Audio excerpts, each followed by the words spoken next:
इहो कलमो पढ़े ला हौल वला कुव्वत इल्ला बिल्लाह।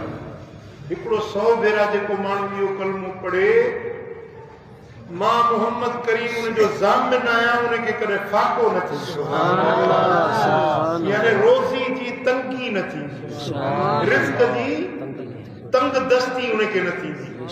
माण्हू परेशान थी वेंदो आहे न, वॾे खां वॾी हिन दौर जी परेशानी पेट आहे, रिज़्क़ जी तंगी, रिज़्क़ जी परेशानी। साईं फरमाइनि था उनजो मां मोहम्मद करीम ज़ामिन आहियां, कॾहिं बि उनखे रोज़ी जी तंगी न थींदी जेको 100 भेरा इहो कलमो शरीफ़ पढ़े ला हौल वला कुव्वत इल्ला बिल्लाह। सुभान अल्लाह सुभान अल्लाह।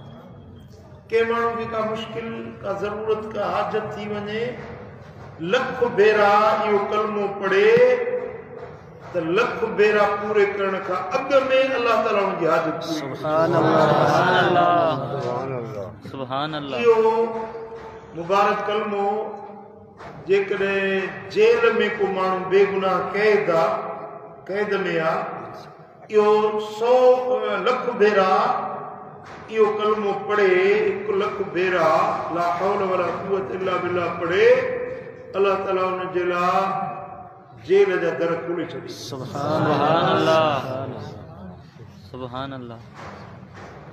मुंहिंजो हिकिड़ो तजुर्बो आहे, सुभान अल्लाह।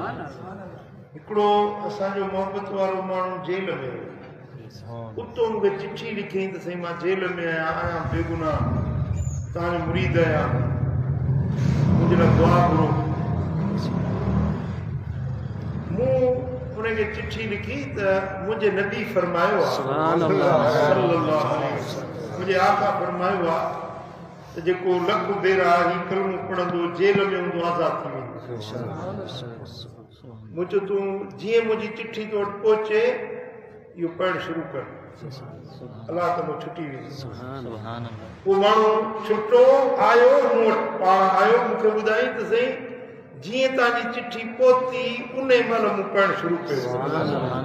मुंहिंजो लख भेरा पूरो थियो उन ॾींहुं जुमे जो ॾींहुं हो, उन वक़्त में जुमे जी छुटी हूंदी, शायदि ज़ियारत जो दौरु या अहिड़ो को जंहिंमें हीअं त आचर जी छुटी थिए थी सरकारी, उन ॾींहुं जुमे जी छुटी जो ॾियारो हुजे, मुंहिंजो लखो पूरो थियो थी उन ॾींहुं स्पेशल जज आयो, कोर्ट खोलायई, मुंहिंजी ज़मानत मंज़ूर करे मूंखे कढी पोइ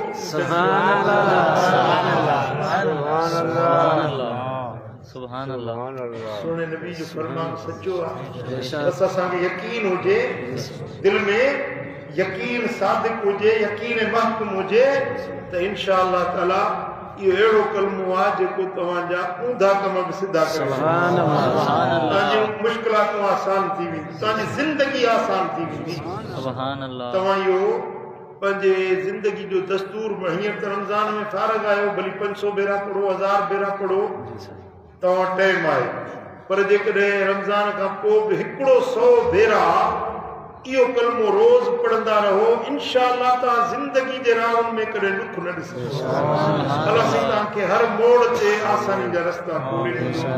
अलाह ताला शान असांखे अमल की आमीन